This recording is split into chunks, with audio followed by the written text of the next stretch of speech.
नमस्कार मित्रांनो, मी करण पवार डॉक्टर नरेंद्र भिवापूरकर अंधविद्यालय अमरावती येथे इयत्ता 10वीत शिकत आहे. साहित्य उत्सव परिवाराने आयोजित केलेल्या वक्तृत्व स्पर्धेसाठी मी लुई ब्रेल यांच्याशी साधलेला संवाद प्रस्तुत करत आहे. आदरणीय लुई सर, बोज्जू नमस्ते. आज निमित्तानंच का होईना परंतु आपल्याशी संवाद साधण्याचा योग आला, त्याबद्दल योग घडवून आणणाऱ्यांचीही मनापासून आभार. सर, तुम्ही ब्रेल लिपीचा शोध लावला. या लिपीला आज 200 वर्ष पूर्ण होत आहेत. ही खरंच संपूर्ण अंधजगतासाठी फार अभिमानाची गोष्ट आहे. जेव्हा तुमच्या बालपणी तुम्हाला दृष्टी गमवावी लागली, तो प्रसंग ऐकून कुठेतरी अरे रे रे ही भावना येत होती. अर्थातच तेव्हा नकळतं वय होतं. पहिली दुसरीत कुठेतरी आम्ही ती गोष्ट ऐकली आणि आजतागायत ऐकत आलेलो आहे. परंतु दरवर्षी काहीतरी नवीन शिकायला मिळतं. परंतु सर, तुम्ही किती शिस्तीत नियमिततेने कार्य करून या लिपीचा शोध लावला. आम्ही तर या वयात वेगळंच करतो आहोत. अल्लडपणा किंवा हुडपणा, दिलेला गृहपाठ नीट करायचा नाही, अभ्यास करायचा नाही, केला तरी मग सरांच्या धपाट्याने किंवा सर बोलल्यावर. परंतु तुम्ही 12 वर्षाचे असतानासुद्धा एका सेवानिवृत्त सैन्य अधिकाऱ्याशी तुमची भेट झाली आणि त्यांच्याकडून तुम्ही ती लिपी शिकून घेतली, जाणून घेतली, जी 12 टिंबांची होती आणि सैनिकांना रात्रीच्या वेळी संदेश पाठवण्यासाठी ती लिपी वापरली जायची, उठावदार पद्धतीची. आणि ती 12 टिंबांची लिपी तुम्ही 6 टिंबांवर आणून जणू अंधांना अज्ञानाच्या अंधारातून प्रकाशाच्या ज्ञानाकडेच वळवलं. सर, खरंच तुमच्या कार्याला करावा तितका सलाम कमी आहे. या लिपीचा विकास करताना तुम्हाला खूप अडचणीसुद्धा आल्यात, परंतु तरी तुम्ही डगमगले नाही.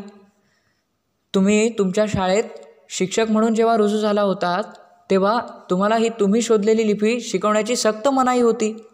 परंतु विद्यार्थ्यांचा आग्रह, तुमची मेहनत आणि इतरांचं सहकार्य यामुळे तुम्ही लपून छपून या लिपीचा प्रचार प्रसार सुरूच ठेवला. त्यातल्या त्यात चार्ल्स बार्बियरने या लिपीचं श्रेय घेतलं. तरी तुम्ही डगमगले नाही, या लिपीचा विकास करतच राहिले. फ्रेंच वर्णमाला नीट बसवून त्यात गणिताची चिन्ह, सांकेतिक चिन्ह या सर्वांची घडी नीट बसवली. त्यावेळी फ्रान्स सरकारने सुद्धा तुमच्या कार्याची अजिबात दखल घेतली नाही, परंतु तरी तुम्ही आपले काम चालूच ठेवले.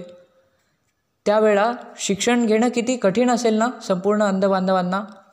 खिळ्याचा वापर करून, दोऱ्यांचा वापर करून, कॉकचा वापर करून लाकडी ठोकळ्यावर अक्षरं काढायचं आणि ती पुस्तके किती जड असणार, किती मोठी असणार. आता तुम्ही ब्रेल लिपीचा शोध लावल्यावर ब्रेलमध्ये साहित्य शोधलं आणि लेखनपाठीचाही शोध लावला.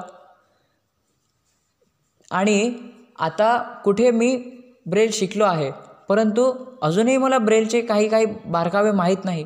निश्चितच मी ते शिकण्याचा नक्की प्रयत्न करीन. आणि आजकाल सांगायला आनंद वाटतो की जे तंत्र आजकाल विकसित झालेले आहेत, तंत्रज्ञान जे आलं आहे, ते तंत्रज्ञान विकसित करणारे लोक डोळस आहेत, परंतु दृष्टीबाधितांचा विचार करून ते ब्रेलचा तंत्रशुद्ध पद्धतीने वापर करत आहेत. तिथेही आम्हाला ब्रेल खूप उपयोगी पडत आहेत. आणि ब्रेलचा केवळ ज्ञानार्जनासाठीच नाही तर स्वावलंबनासाठी सुद्धा संपूर्ण अंधजगताला उपयोग होतो आहे. आणि अभिमानाची बाब ही आहे की या लिपीला तुमच्या मृत्यूनंतर 100 वर्षांनी मान्यता मिळाली, परंतु या लिपीला तुमचंच नाव देण्यात आलं आणि आज 200 वर्ष या लिपीला पूर्ण होत आहेत. ही खरंच आपल्यासाठी दमेची बाब आहे. खरंच जाता जाता एवढंच सांगेल की प्रत्येक शिंपल्यात मोती मिळत नाहीत, आईची सर्वच मुलं लुई ब्रेल बनत नाहीत. प्रत्येक शिंपल्यात मोती मिळत नाहीत, आईची सर्वच मुलं लुई ब्रेल बनत नाहीत. व्यक्तित्व अमर करते अस्तित्व माणसांचे, मूर्ती जरी संपली तरी कीर्ती कधीच संपत नाही. या तुमच्या अशा असलेल्या महान कीर्तीला मानाचा मुजरा करतो आणि तुमच्यासारखीच शिस्तप्रियता, नियमितता आमच्यातसुद्धा येवो असा आम्हाला आशीर्वाद द्यावा हीच विनंती करतो आणि थांबतो. धन्यवाद.